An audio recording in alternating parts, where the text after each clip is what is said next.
This should be really, really, really interesting. I'm looking forward to this one to see how Tomita is going to reinterpret the planets. Gustav Holst. We've listened to that, and that was actually, now that I'm thinking about it, kind of the first foray into classical, orchestral, etc. music here on the channel, and what a wide berth that's open. So we are listening to Tomita today with the planets, released in 1976. A lot of you have been recommending this album. A lot of you have been suggesting it. But we are specifically listening to this because this was suggested and sponsored by Great Scott. I love it. Thank you so much for the recommendation. Thank you so much for the support as well. I truly appreciate that. And like I said, this has been recommended and mentioned by many, many others as well. Solo harmonics, Rob. Damon Ramirez, Jim Young, David Oliveris, Demir Lobik, hopefully I said your name correctly, One Merlin, Matt Leopard, Freddie Barber, Richard Karbowski, Dennis Pope, Steppenwolf without the vowels, Bob Holtzman, Frugal Severin, and it goes on and on from there. Now, we have listened to Snowflakes Are Dancing here on the channel. That was our first and actually only album we've listened to from Tomita, but we're going to check out this one as well. I'm excited to dive into this. I'm excited to see, like I said, how this is reinterpreted. I can only imagine synth-based, based on what we've listened to previously and what I've read about Tomita and such. So I was curious to get into this one. So without further ado, get into it we shall. We're going to be pulling it up here on YouTube and going through each of the tracks. As on Spotify, at least on my end here, I only have available, I guess it's a newer edition of Planets that was re-recorded, but we want the original. We want to take it as it was originally composed, performed, etc. So that's what we're going to do here, and I hope that you guys are here for it. So if you don't mind pressing the like button, it helps go a long way. The Buy Me a Coffee's there if you'd like to sponsor a song request like Great Scott or not. That's completely fine too. But like I said, just press that like button. Just help out in that regard. So, without further ado, put you guys up here to me. We're going to work our way through the album, starting off with Mars, the bringer of war, and there will be war involved in here. That is for sure. And to begin, well, first let's open the video first. Get it loaded here. To begin, this sip goes to you.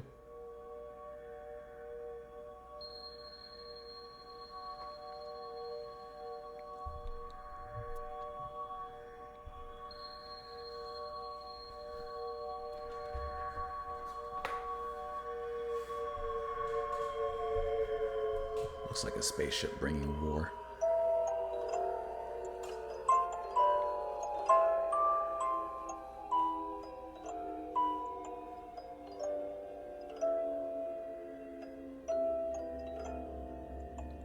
I like the music box.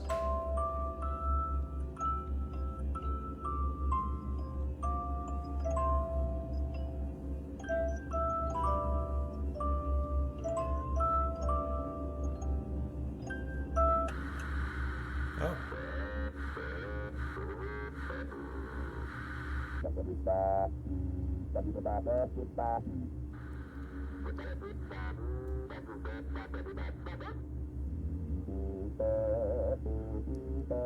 Don't remember this in Holst original.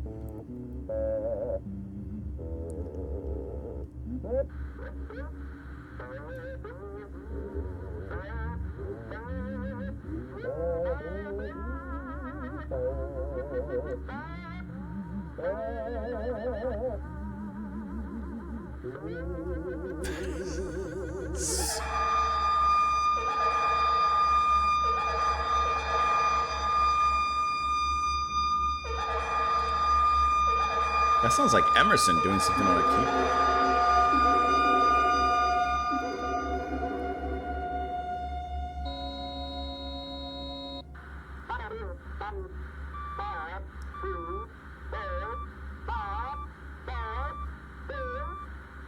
Sounds like a Dalek.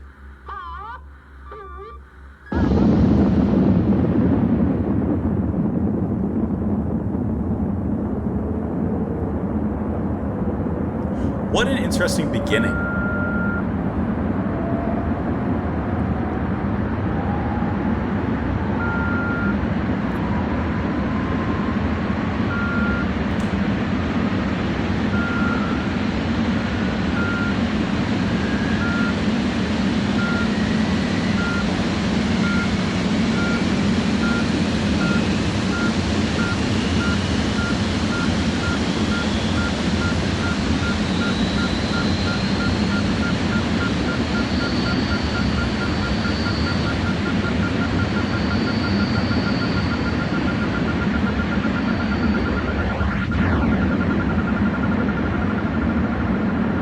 We are out of orbit.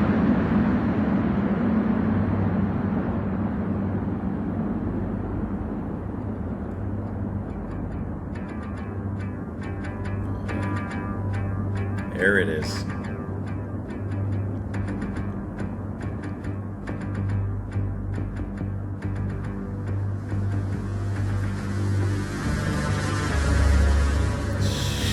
That sounds sinister.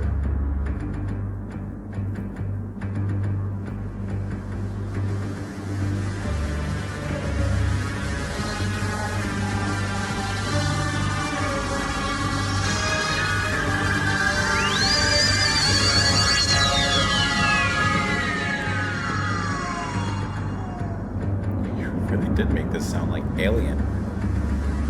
Futuristic.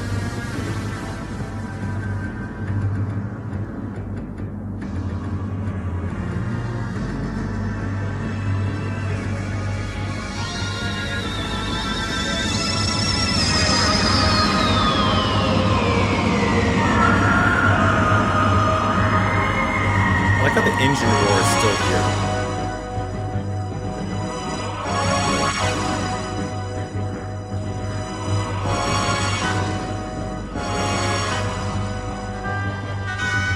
I think the way he's fading in and out the volume is actually really cool. Great effect.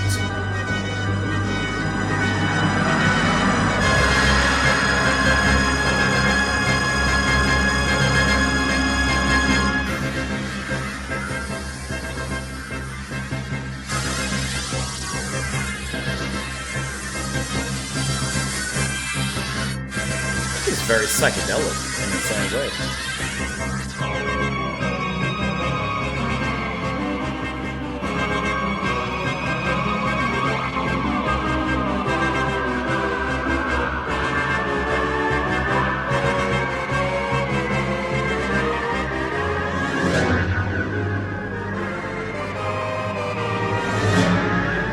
Asteroids passing us by.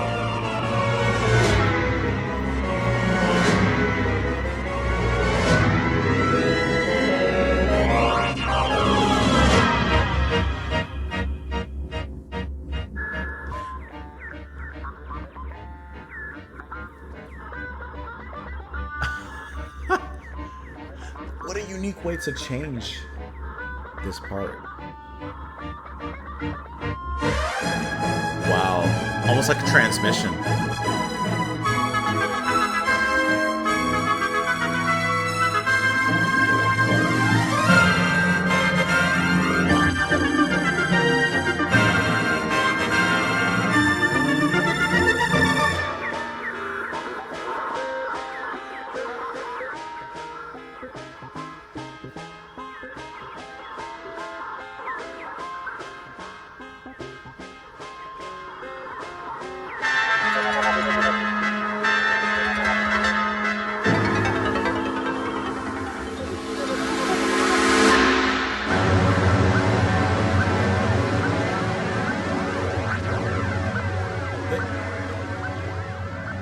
Feels like a spaceship, like what's on the cover here.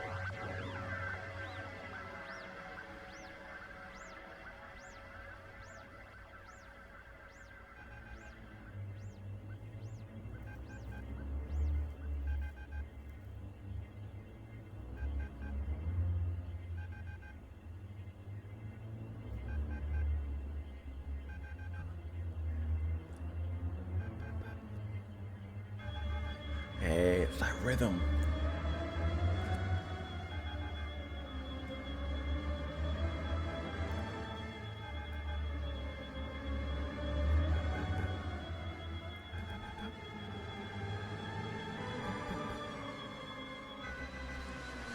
It keeps changing the frequency, isn't it?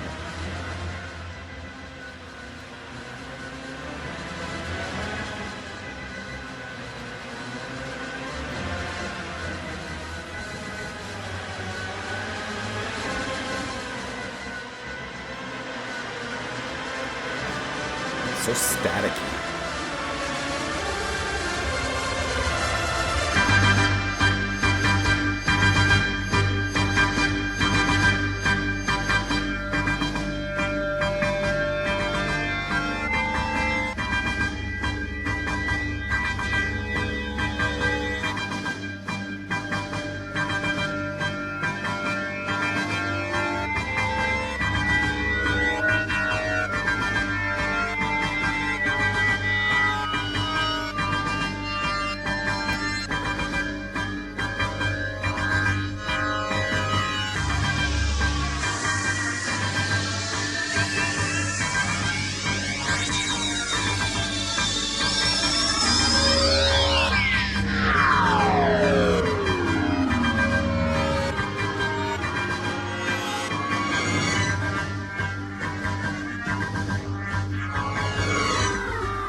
I love that sweeping sound. Passes right by you.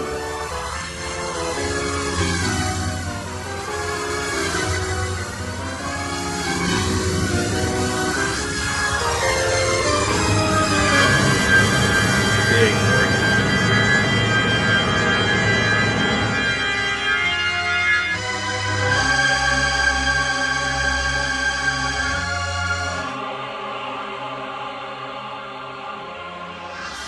Switched to Mellotron there for a second, huh?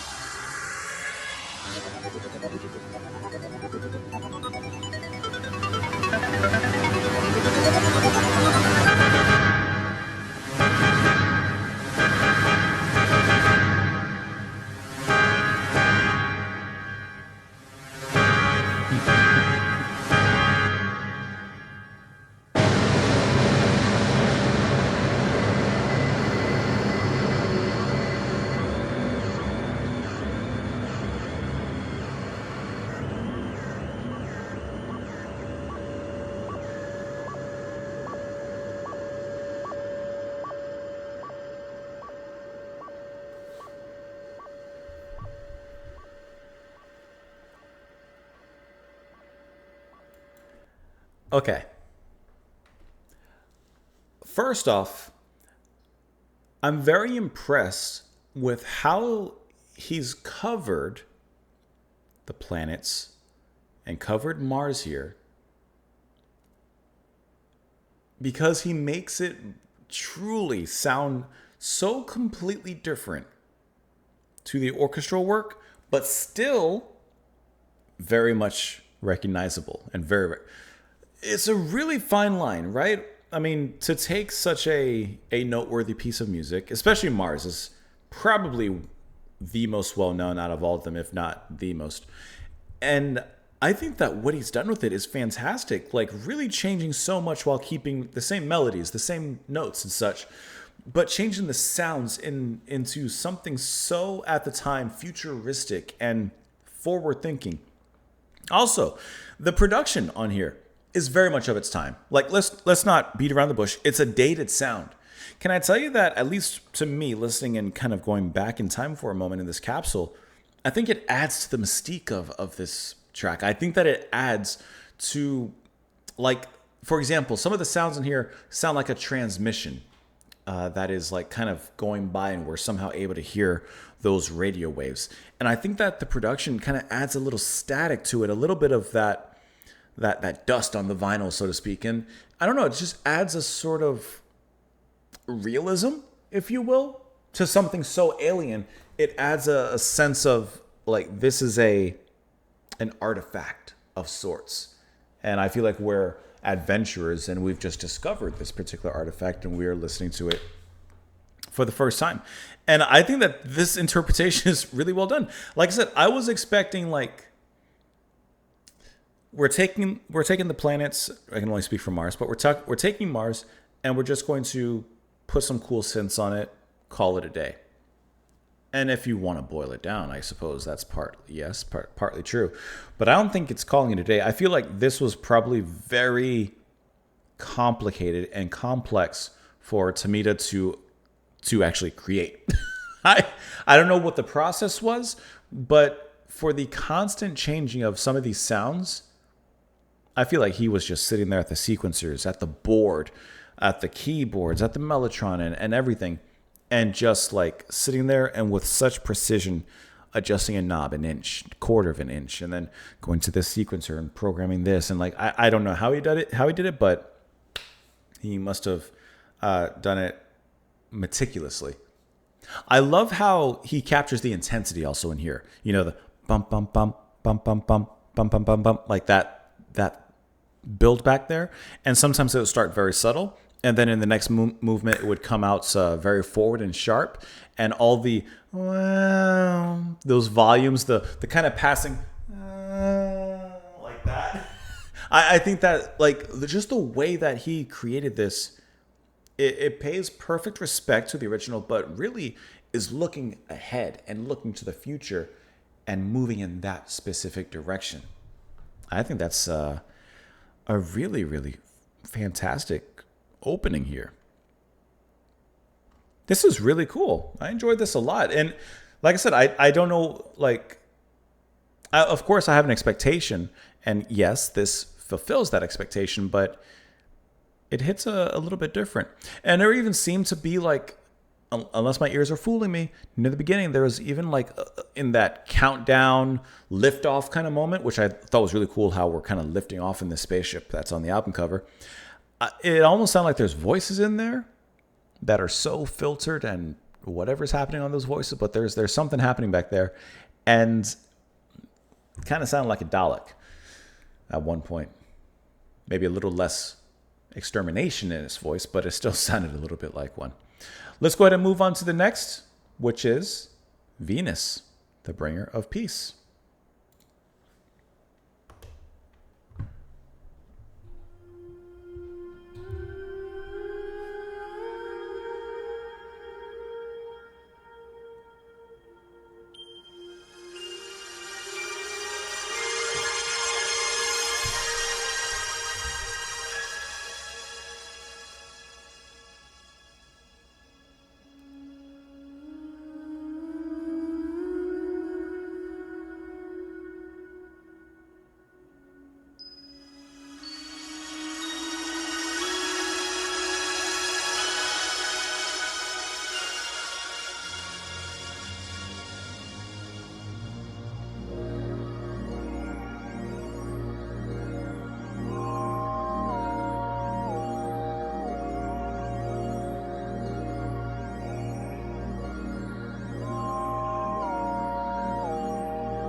Those strums.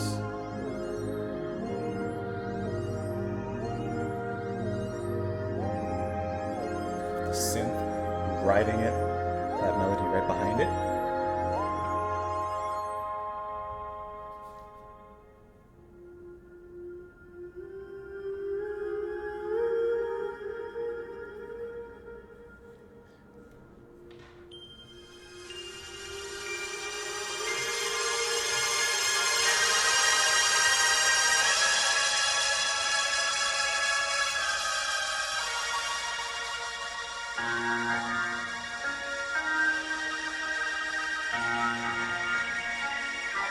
Is that guitar? No,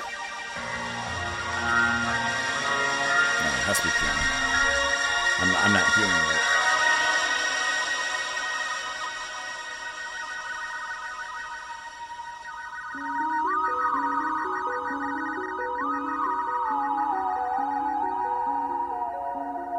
really captured the serenity of this piece.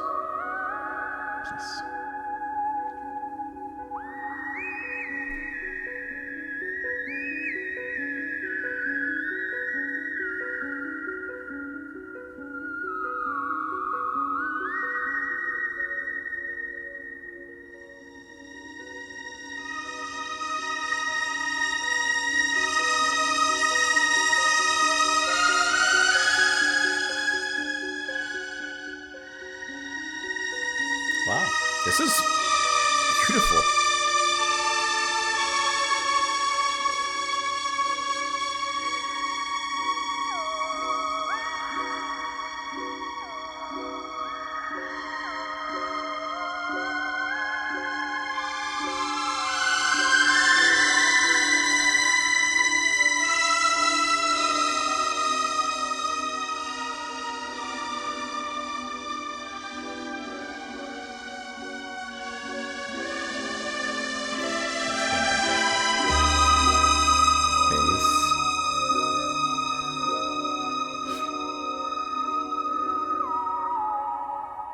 I love this space whistle.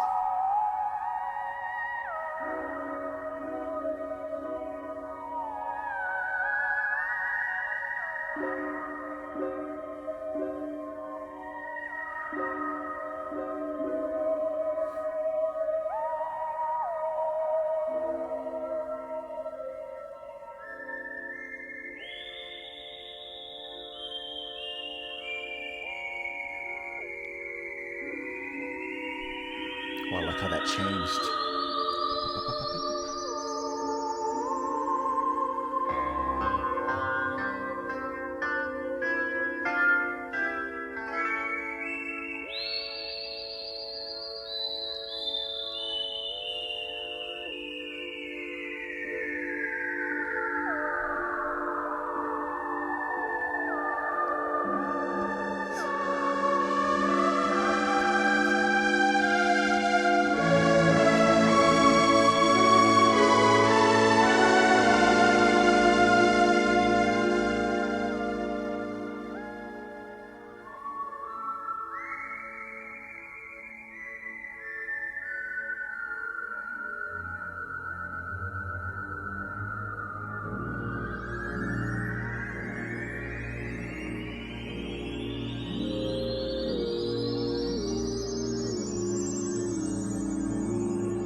This is deeply, like, beautiful to listen to.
There's those synth strings right back in.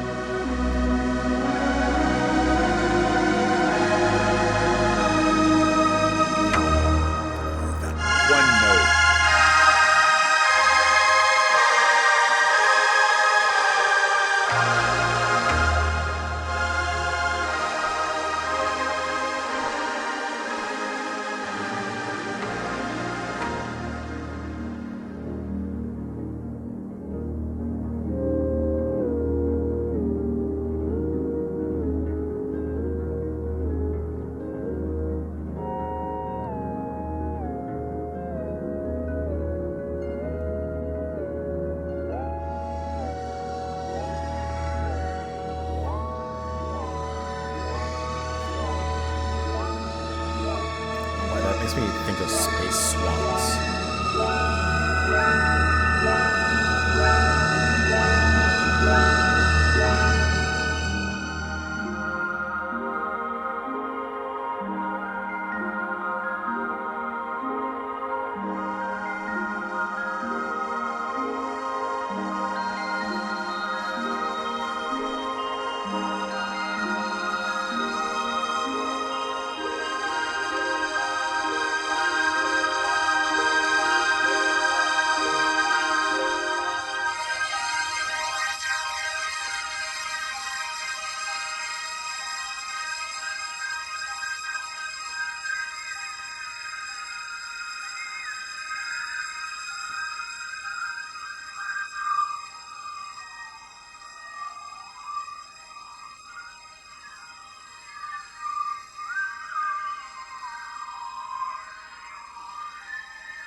I would just sit here for a while.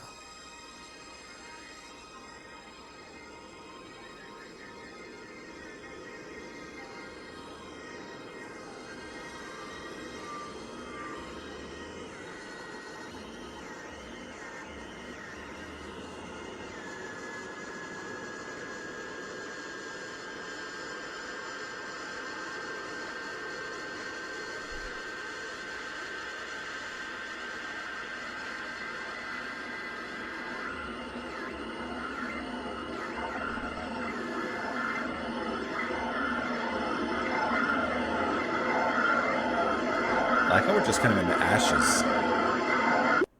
Yep. Okay. That, Venus, I don't know where the rest of the album's going to go. On one hand, we do, but on the other hand, we don't. I don't know if anything's going to top that. Venus was truly incredibly beautiful in every single respect. And I'll admit, I haven't listened to the original in a long time, so I can't compare. But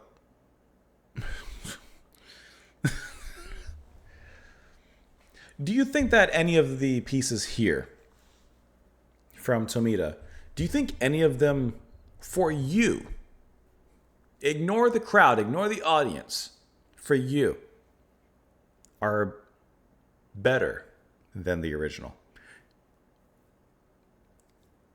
Because Venus, I love the space whistle that's in here. I love that kind of, I'm going to call it a warp keyboard or a warp synth. That's calm sounds, but very quickly changes the notes, but it's like it slides into the notes to go wow, wow, wow. Like it has a very unique sliding mechanic in there. The strums of the harp. Now, I don't know if there are any, for lack of a better word, acoustic instruments in here. I'm looking at the Discogs page, and I'm getting a, what I would assume is a resounding no. It's performer, electronically performed by Tomita there. I think the way he even like reinterprets everything and taking harp and like, how did he do that? Like, what did he do? I'm actually really interested in the performance, or I'm sorry, not the performance, the production behind this and how he came up with all this. Maybe not now, but I would like to see if we can possibly investigate and maybe find some footage or some more information on the actual construction of these pieces and how he kind of put them all together.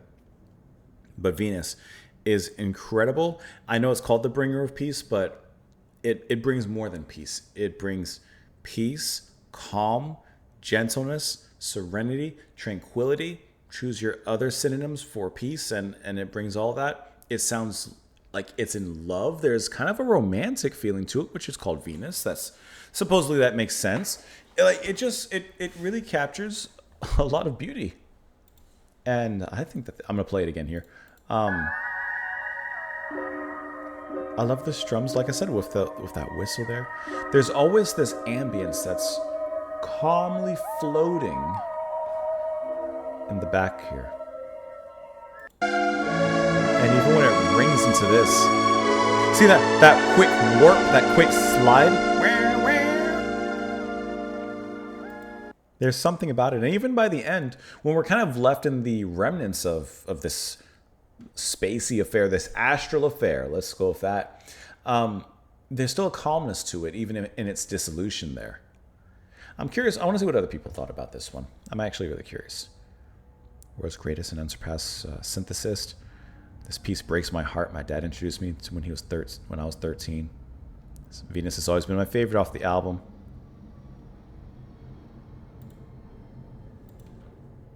I'm with you, and I haven't even finished listening to the album yet. How could the Holst family object to this? I don't know. It's so incredibly beautiful and haunting. Did the Holst family not like that Tomita,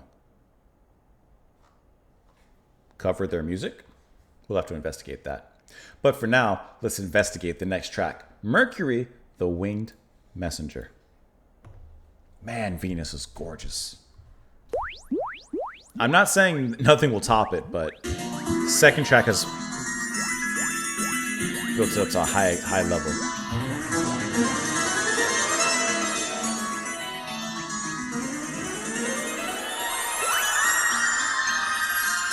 Sounds like it's on wings.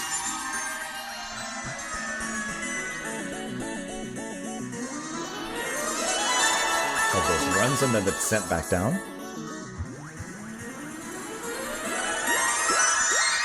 I ran out of room.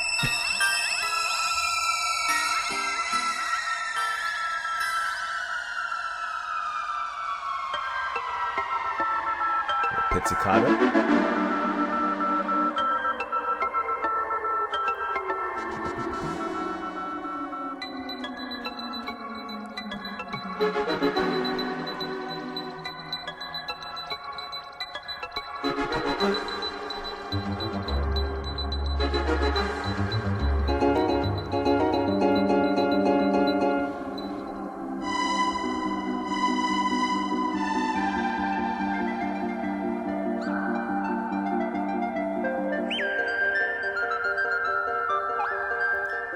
It's very quick to move.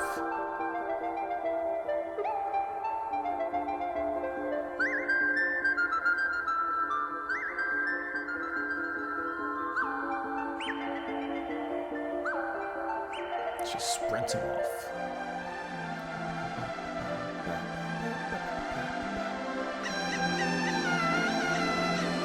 That sounds like a Vazuzela?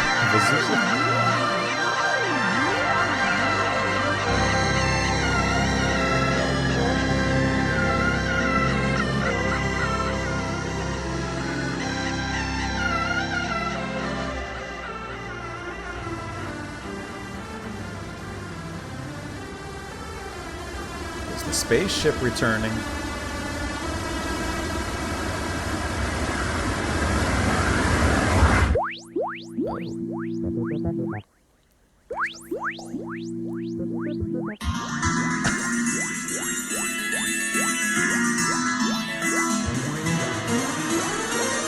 Those quick runs.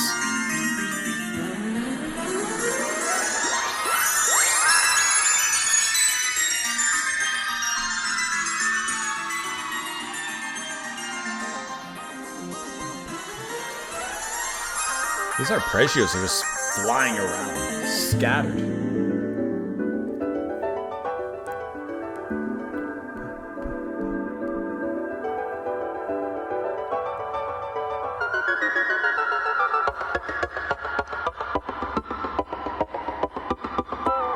Kind of a percussive rebounding sound.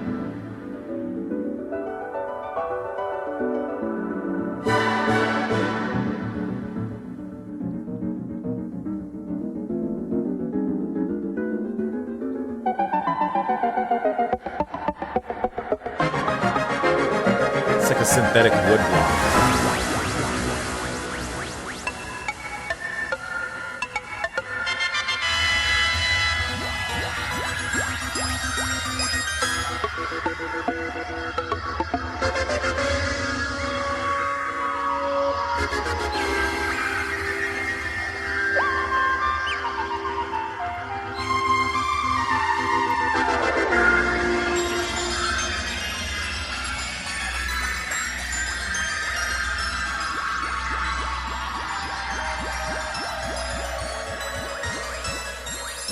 I love the quickening of those runs.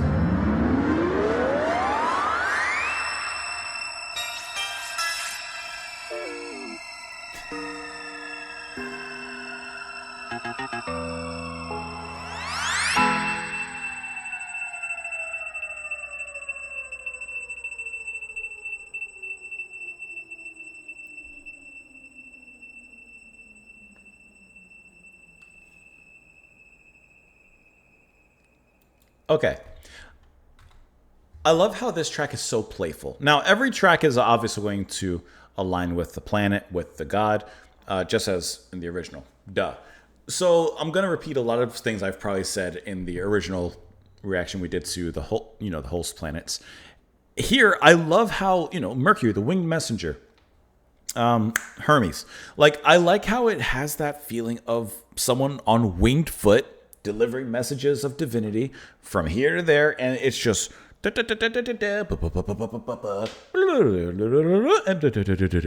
it's I just don't clip that out of context. Like, I feel like you can feel the sprint from one place to another, and then like the trek back a little bit slower paced, and the runs on the keyboards and like they come back and forth. There's a playfulness to this. There's a youthfulness. There's a rush. There's like an adrenaline to this. And I like how it doesn't become as intense as The Bringer of War. Of course, that's going to have a darker kind of intensity to it. But it does have this kind of athleticism in the movements of the track. But it never loses that smile. It never loses the fun. And when I think of Hermes, I don't know why my mind keeps on going to Icarus, but I gotta bring it back to Hermes. Winged foot, not wings on your arms. I like how, like, when I think of Hermes, I think of this quirky, slightly mischievous messenger that's always running around, And I mean, this captures that perfectly. And it's just so fun to listen to. Let me pull it up here really quick. Let me get back to this moment here. Right here.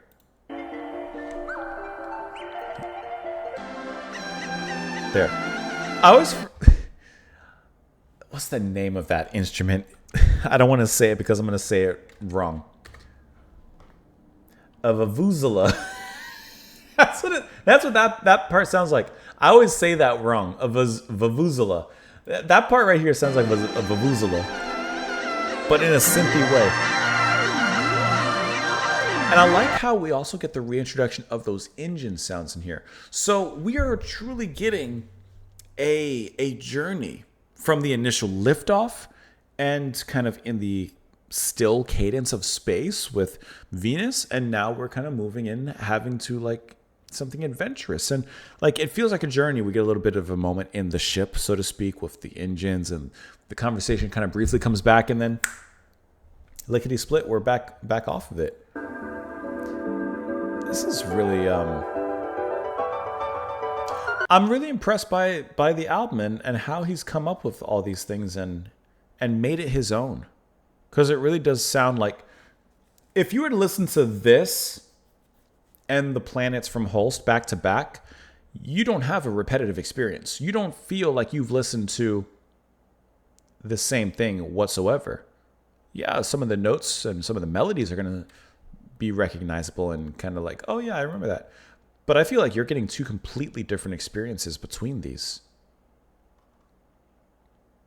I'm really curious to learn a little bit about this album and kind of how it came together. Like, I'm having a good time listening to it. I want to learn about it a little bit.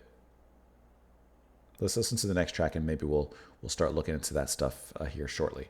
Jupiter, the bringer of jollity.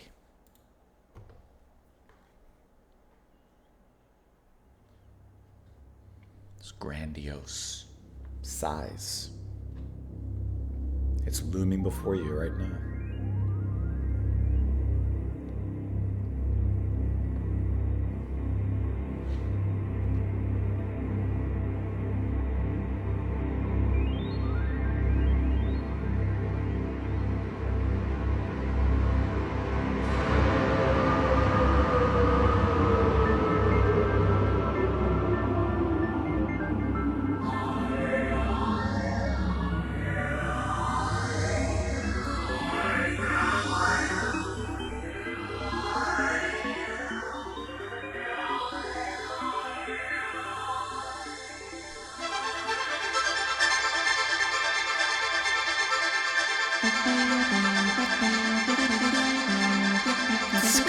Come on.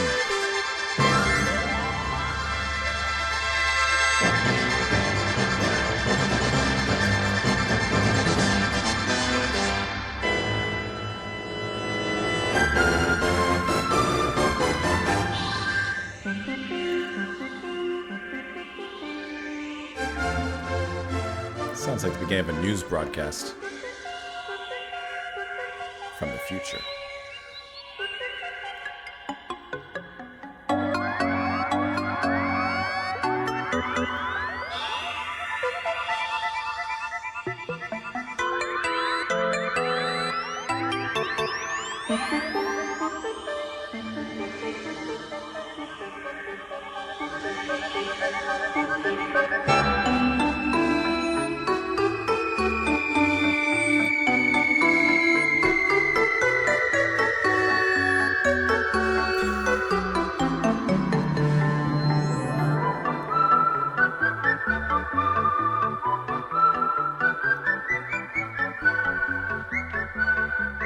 It's the Jolly Giant.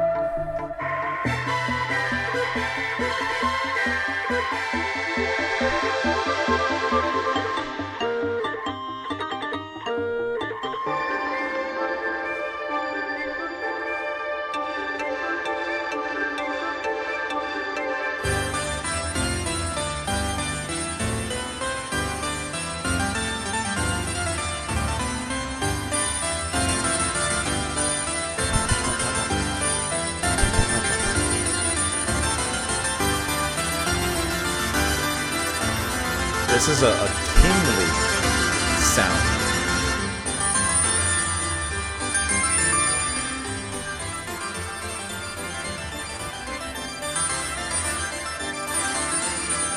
Love the harpsichord.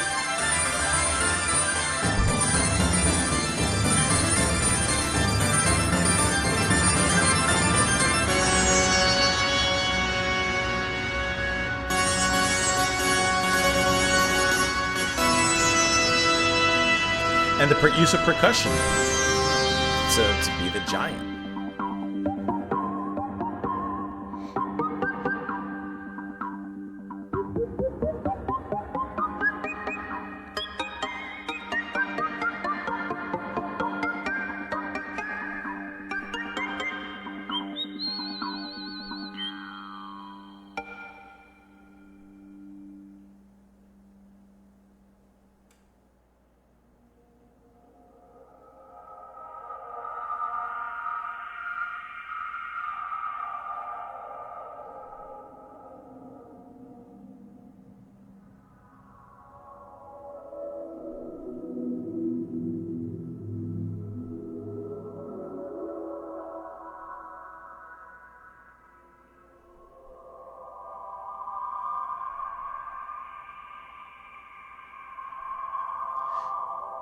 This is like the amazement of the vastness of Jupiter.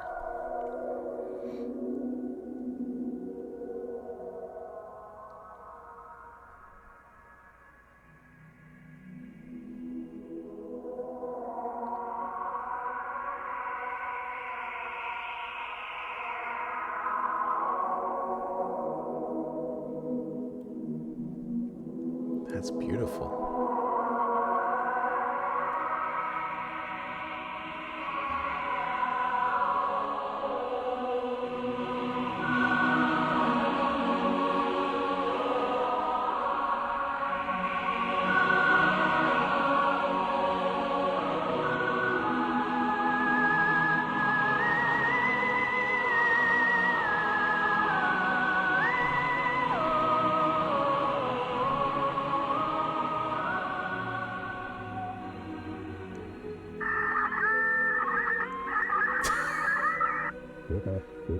There they go again.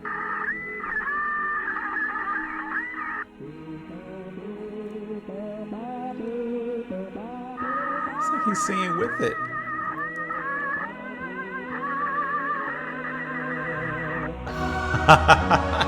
That was a cool moment.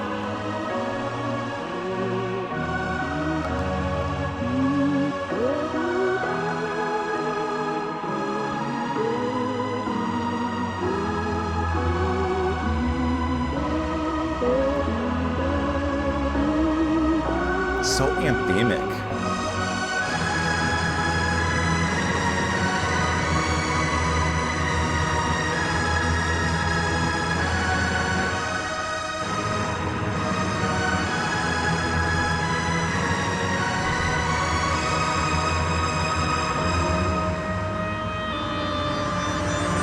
Synth rolling back. Wow. Wow.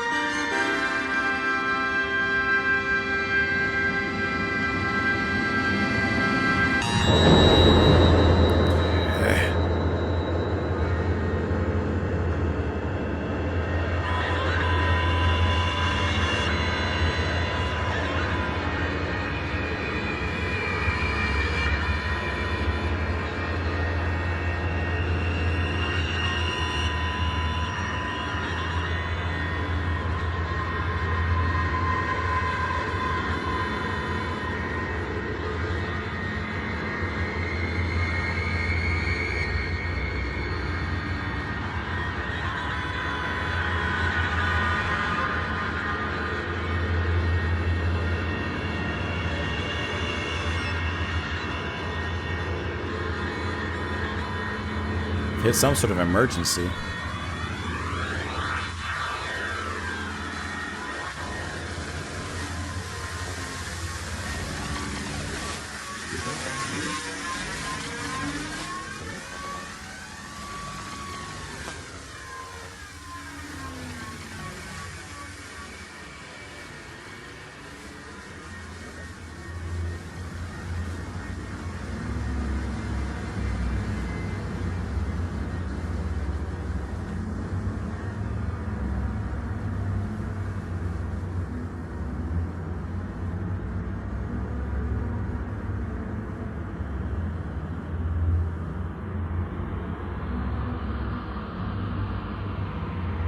This is really such a journey.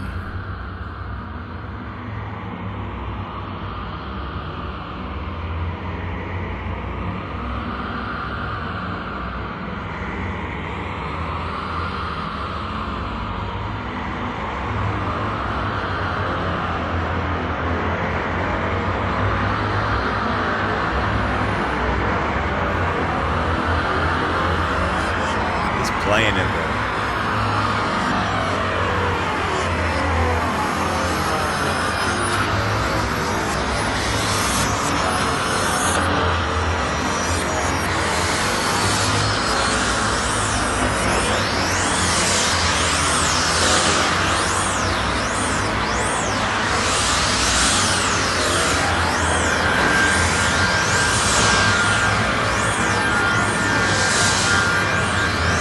I like the organ back there.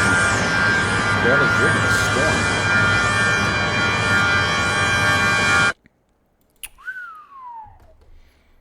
storm. Okay. All right. It's auto-playing. Okay.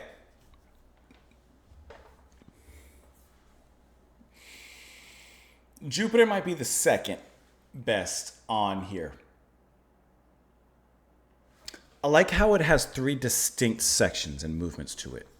The first, jovial and jolly and fun and like a gentle giant. This is how I heard it in our space journey that we're taking. It's like we entered, first, we stumbled upon the looming giant of Jupiter. We are in awe of its size and the mass of it. And then we enter into its orbits, into its atmosphere. We land. And who else would be there but the Jupiterians, the Jupiter aliens? That's what they're called, the Jupiterians. And their king greets us. It's royal celebration. There's music. It's grand. And he's just a gentle giant. He's just laughing and very jovial, very fun. And we're having a great time on tour, taking a tour through the castle and through the streets of the city. And the roads are paved with Jupiterium gold and such, right? Just a big celebration. And there's Jupiterian jesters and shows and things happening. And then it moves into that middle section. And after the celebration is over, when we lay our head down for staying the nights, thanks to the king, in the quarters, we look out of our window of our room that he's given us, and we just see the beautiful vastness of space overlooking this city with alien-looking, skyscrapers and architecture that is unfamiliar to us, but is just gorgeous to look at. And we see the stars from a completely different point of view because we're on Jupiter. And then it hits us like just this existential, not crisis, but feeling, this weight, Jupiter, the size. And that middle section there, which is so incredibly moving and just beautiful, I feel is that feeling of looking out into the stars from Jupiter and just thinking. And I think that it's so cool how in that section, we once again bring in the story into play, have the voice come in. And what does the voice do? Not a conversation like we've been hearing previously, but it actually sings along with the melody. And I feel like, going back to our picture, that's us looking out at the stars and not only feeling this feeling of existence and presence, but harmonizing with it. And our soul is singing with the feeling. I don't know. There's a nice synchronization and harmony that happens there. That was such a cool moment, and I did not expect that. And it felt very anthemic, which, of course, like I said, for Jupiter, like that's a great feeling to have. And I think that was truly, one of the best moments of the album so far. Just that moment of the singing alongside with the music. And I'm imagining that it's probably Tomita singing in there, just, of course, through many filters and whatever other studio magic he's putting on. But what a gorgeous standout moment. And then the end, that beauty soon fades because it sounds like we're having a Mayday situation, as I don't know if our engines are failing or what's happening there at the end, but the noises, it's like we're leaving Jupiter's orbit and we're finding ourselves in some sort of magnetic storm or something where all the harshness comes through and just chaos and maelstrom, and just who knows where we'll end up. I'm going to pull up Jupiter again here really quick.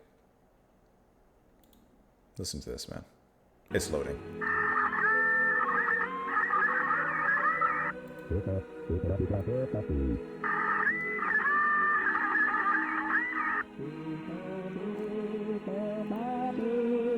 Can't tell me that's not perfect. You cannot tell me that it's not perfect. And then the chorus comes in. Come on, man. You cannot tell me that's not perfect. My body is freaking out. It can't handle how many chills I'm getting and the amount of dopamine. Where 5... I just want to... 529. 529 is the most beautiful moment here. Like, OMG. Found in an old record shop for $2. This entire album speaks what I never could in my lifetime. This truly brings Jupiter to life in a way that the orchestral version could never have. The synthesizer, the sound of space. That conversation is a tearjerker. So other people are hearing the conversation. Okay, I know, like, I'm not. I love that. That's what's actually happening. Here's this place, space probe, 70 kilometers away home from Jupiter. And yet not only is mission control back home talking to it, but they start singing together. So that's what it's mission. Oh,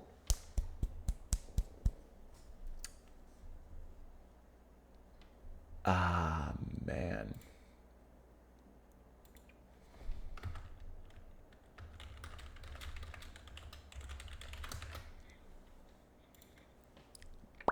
Wow. That is incredible, man. That is incredible. That's really, really good. Saturn, bringer of old age. This is getting better and better, man.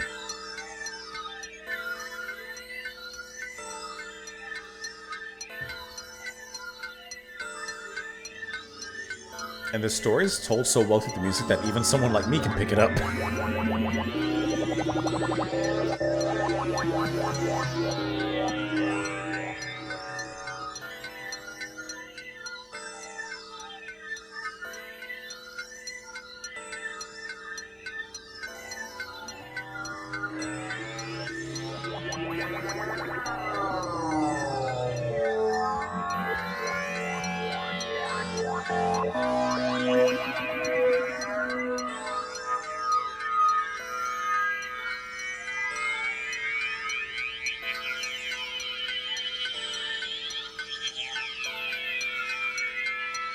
Like the ticking time, old age time, the clock.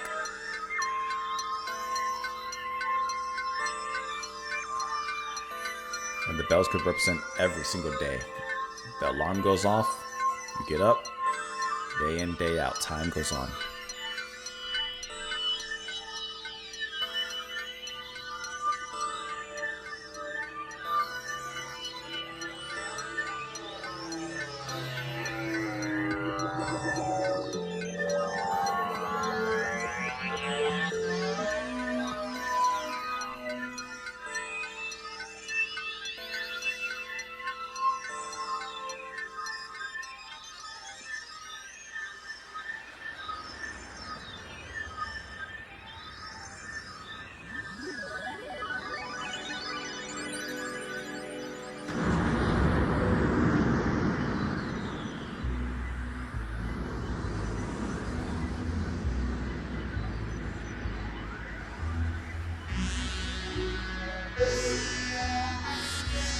So, groovy synthy-ness to this.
Going around the rings.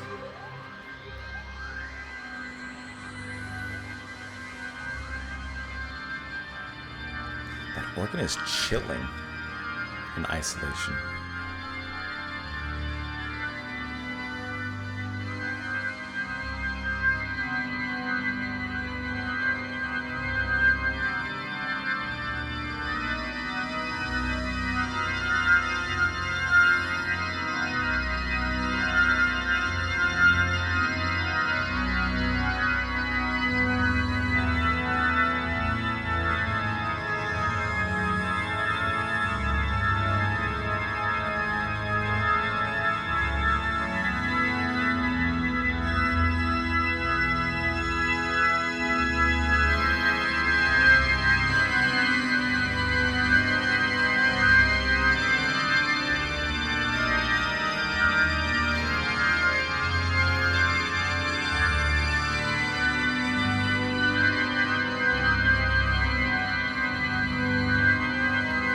This holds a deep mystery to unexplored territories.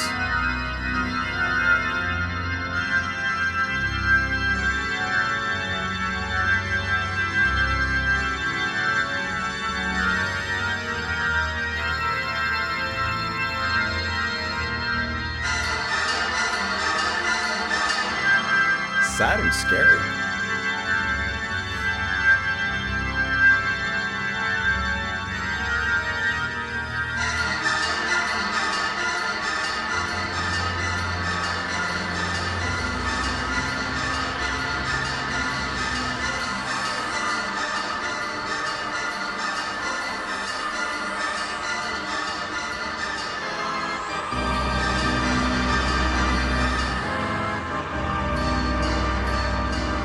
Gentle Giant.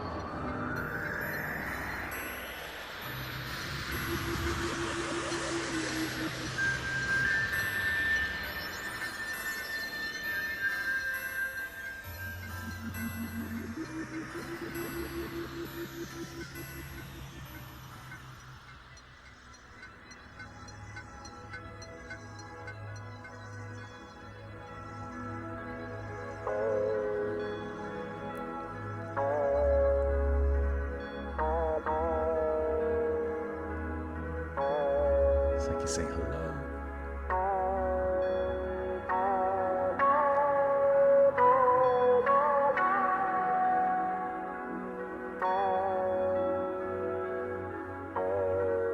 There's hope.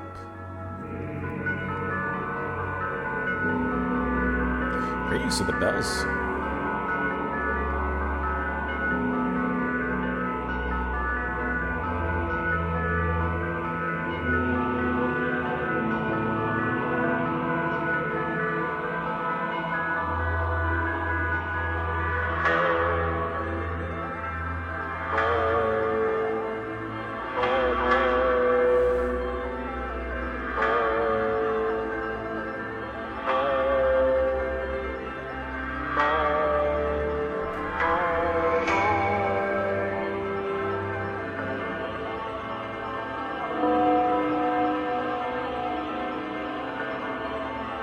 I love the way he's using the bells as well. There's a lot of depth to them.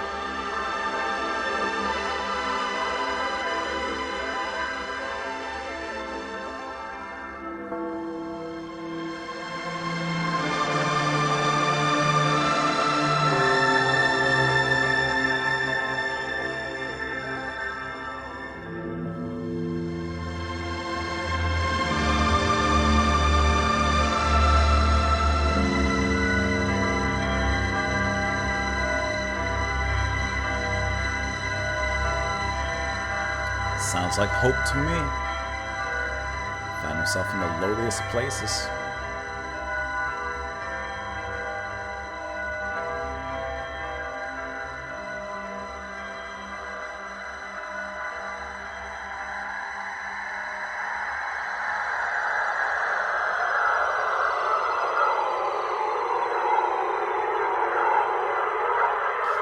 That sounds like those whispers.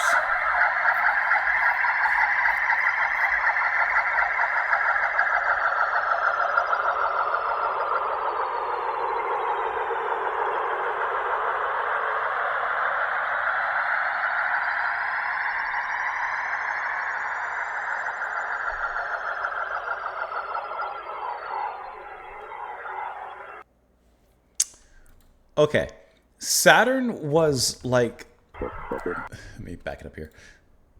Saturn was like, we escaped, Jupiter. We had our moment of connection and hope.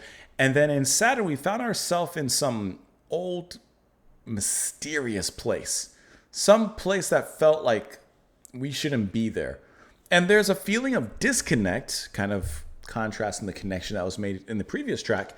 But there's a deep feeling of disconnect in all of the sounds and the music. Not that it sounds random, but it sounds like we shouldn't be here. That there's always something around the corner. The presence of that organ when that comes in, it just screams menace. It just screams tension in the air.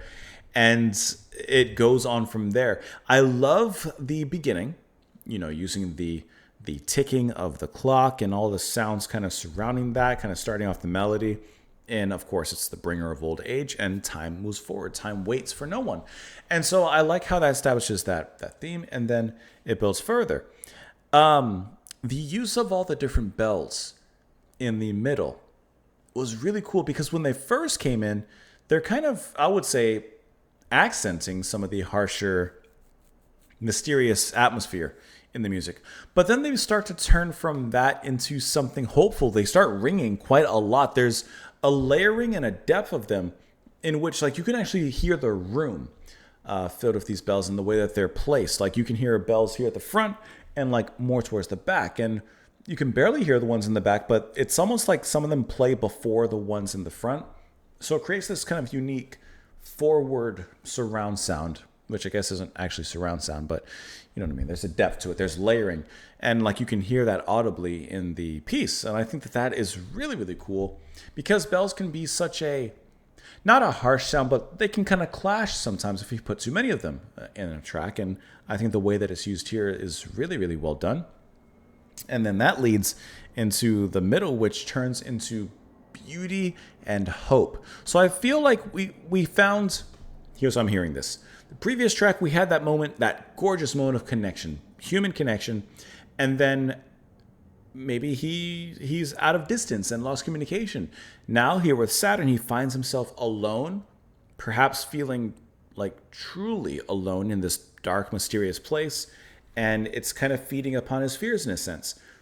Then he has a glimpse of hope. I don't know what that hope is, but he has a glimpse of hope, and he kind of finds his inner strength. And that's where we kind of have, let me pull it back here. Not that. After that. Here. That's what I'm looking for. Sorry for skipping.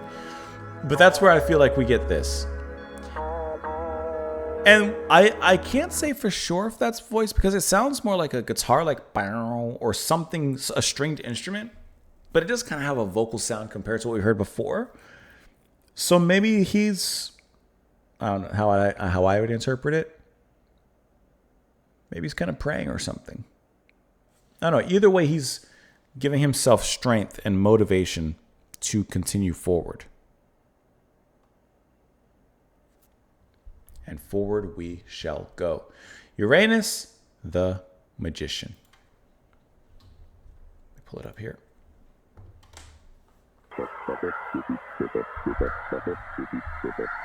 This is a short one.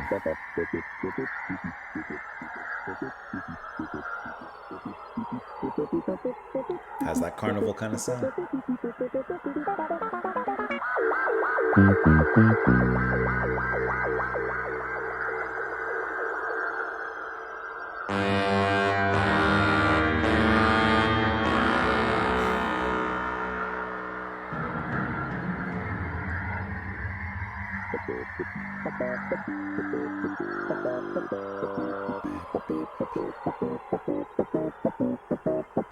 It's a clown car.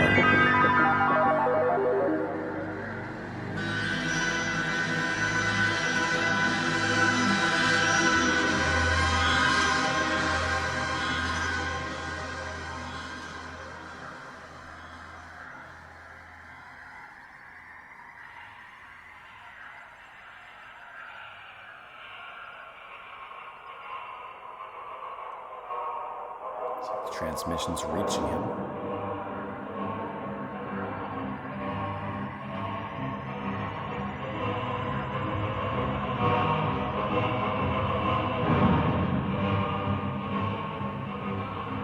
And passing him.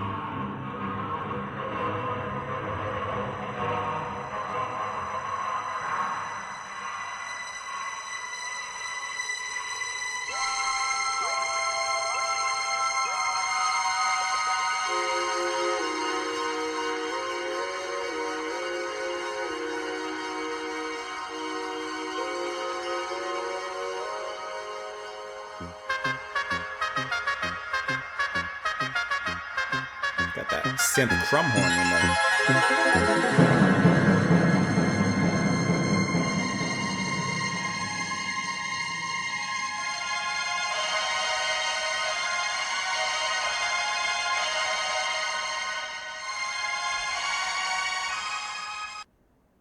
Okay. Not going to spend a lot of time on Uranus. But don't play without me.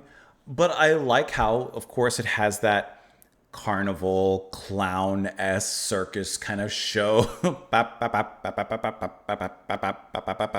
that march as, you know, you can imagine a magician kind of putting on his act and saying, okay, I'm going to make this rabbit disappear. He puts it in the hat and then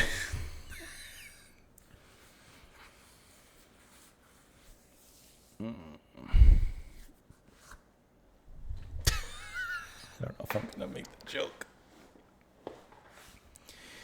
He puts the rabbit in the hat. He turns the hat over. The rabbit is gone. You feel something in the back of your pants, and now you know why this track is named as it is. But I'm so sorry. Please clap. It's a short little interlude. It's one part clown in a marching band, one part mysterious atmosphere. And he makes it work. Let's move on to the final track here. Neptune, the Mystic. Sorry, I had to say it. I'm so sorry.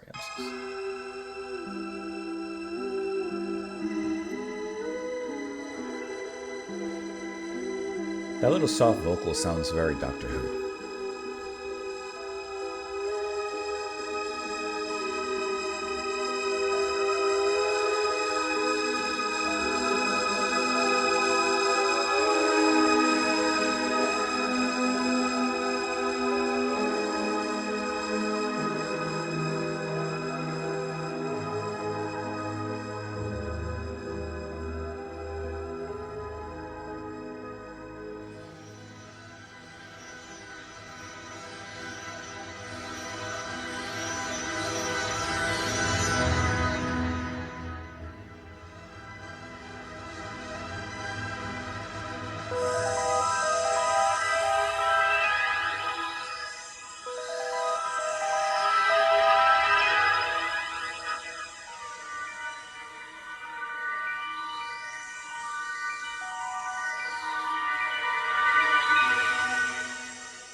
Good panning.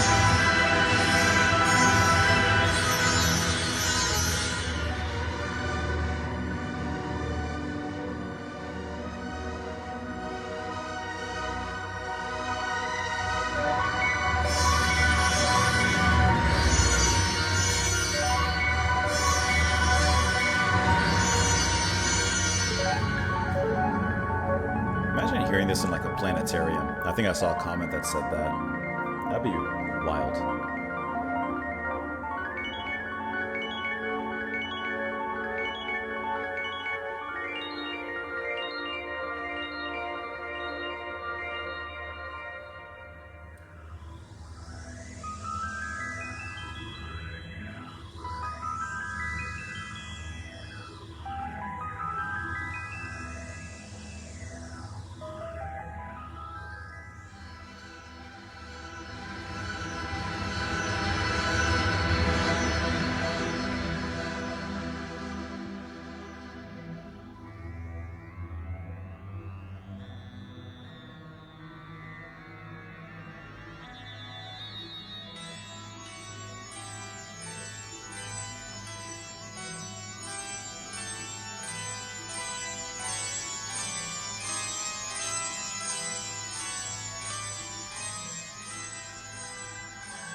It's a nice quiet moment here.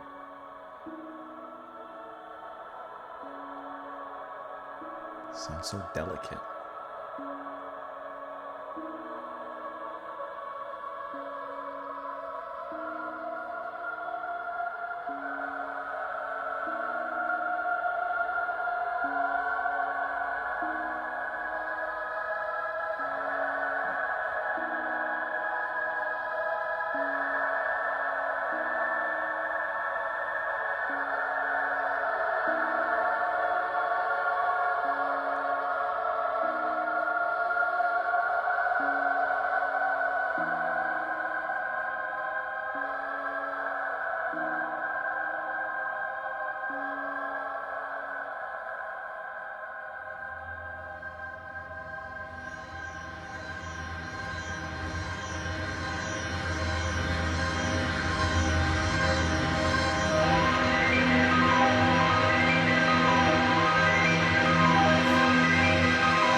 I like how these calm moments bring peace.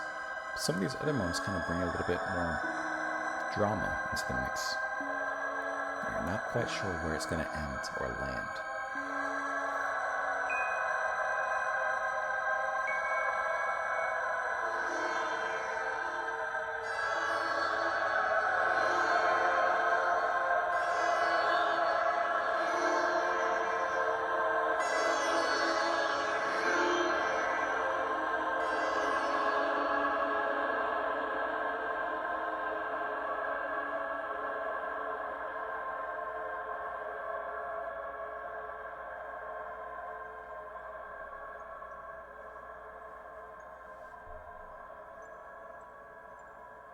The music box again.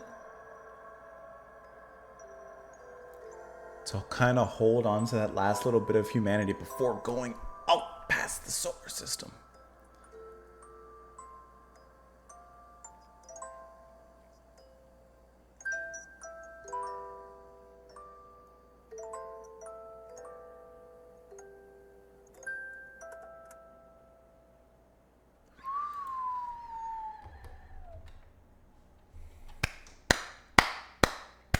Ladies and gentlemen, that was a great album listen.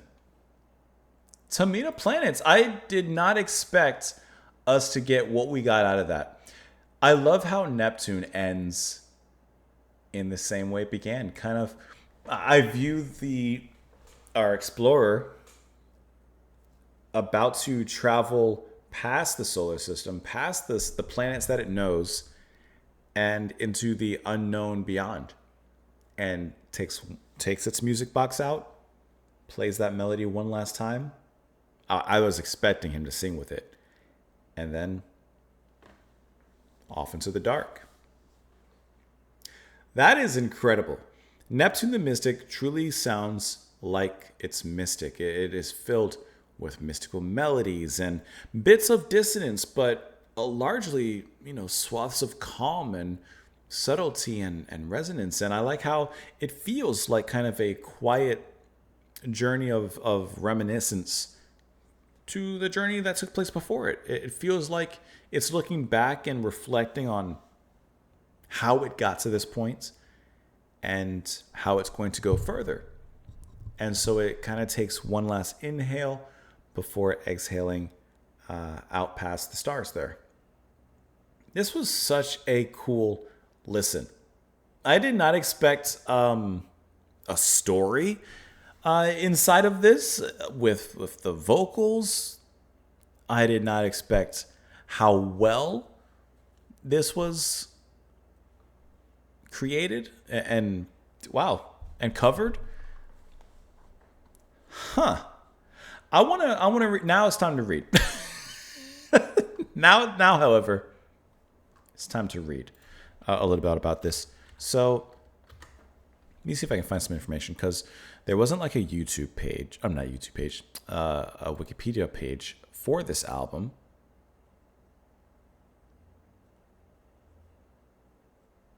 Let's see. Because obviously, like here's Holds the Planets, but we're talking about the original. That's where it takes me. Maybe there's adaptations. Where's Tomita? Nothing mentioned. Is it in here? Cultural influence, maybe? What if I... Tomita. Here you go. All right. Isao Tomita, adapted the plans for a Moog and other synthesizers and electronic devices. The original LP release prompted legal action from Holst's estate. The composer's daughter, Imogen Holst, worked hard to prevent the recording being distributed in the UK. But, like, why? No link. Like, of course I understand protecting your work. On my reaction channel, I understand that. But I want to know, like, what was the... Was there a deeper reason? Was there something else? Was there, like, what was the reason? I'm looking really quick to see if I can find some other information about this. If I can't, we're going to look on YouTube. I want to see if there's possibly any footage of him working on this, because I'd love to see, like, how he did it. Tomita Planets, or it's just some sort of information on that. There has to be something. So I'll tell you right now. Right now, I'm finding nothing. And while it's not the same, of course, I did find a video of him When You Wish Upon a Star. I'm not playing the whole thing due to copyright, ironically. 昨日の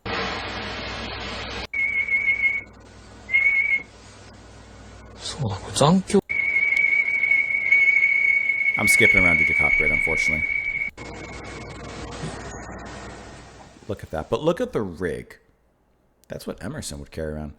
And, like, can you imagine, like, working to get such a perfect sound?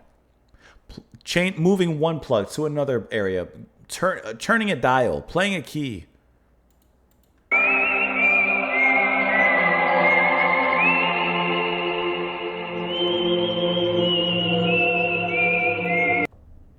That's cool. Even how he just got that.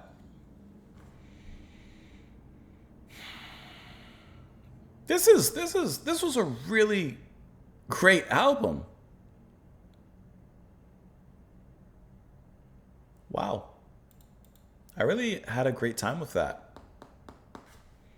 You already know my favorite pieces in there, but this was just a great journey from beginning to end. Venus and Jupiter are my favorites, in case you didn't know. In case you couldn't tell. Yeah. I love that conversation, man, in Jupiter. That conversation. This was a really fantastic one. Thank you guys so much for the recommendation. I really appreciate that. Yeah, I'm done. Thank you. Thank you for the suggestion, for the request, for watching, enjoying. Great Scott, thank you so much for the support. This was a great choice. Hope you enjoyed it. At least a slice of pie. Slice. As much as I did.